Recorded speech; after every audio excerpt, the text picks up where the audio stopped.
What if I told you that the future of food security isn't in the open fields, but inside controlled environments? In an era of climate unpredictability and water scarcity, greenhouses are no longer just an option. They are a necessity.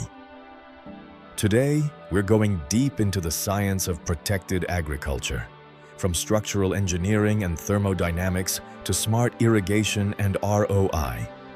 If you want to master the art of the glass house or the plastic tunnel, stay tuned. As engineers, we don't just plant, we manage variables.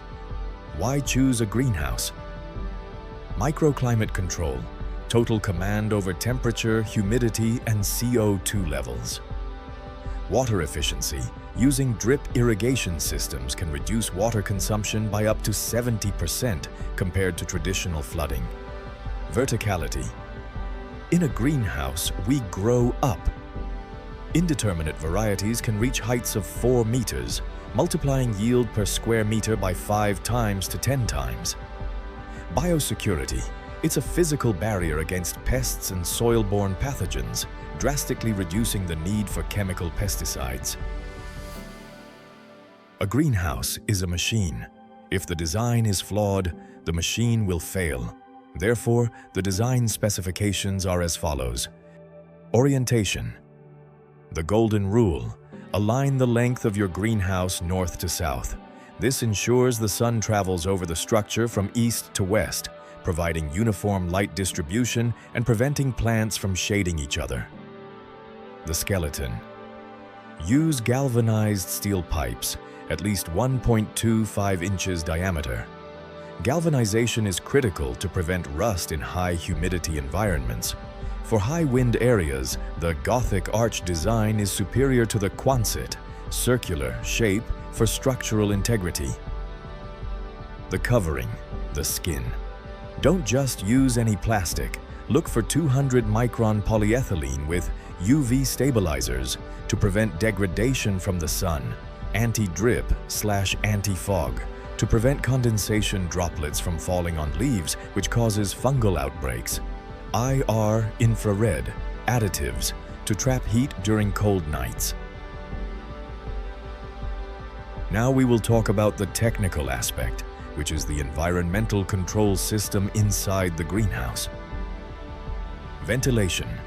For perfect air uniformity, we use a push-pull system. Intake fans create positive pressure, while exhaust fans create negative pressure. This synchronized flow flushes out humidity, replenishes CO2, and eliminates dead air pockets.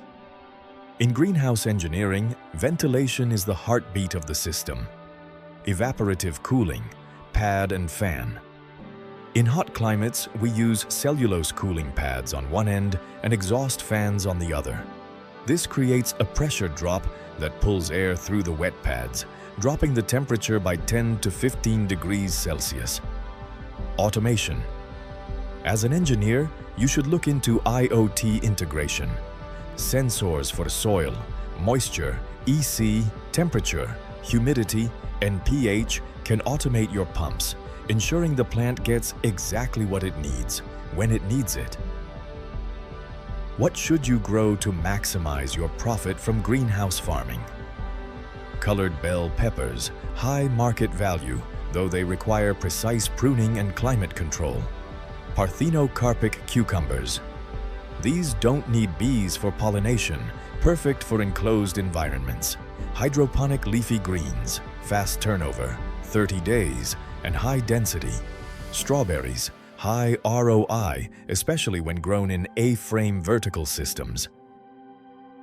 Now let's talk in numbers. Capital expenditure.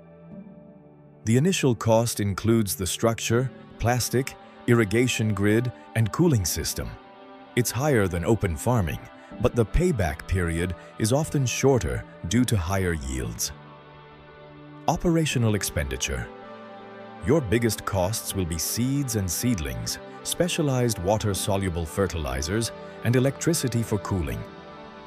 The strategy. Don't just sell to local markets.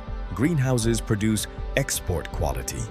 targets supermarkets or international exporters who pay a premium for uniform, pesticide-free produce.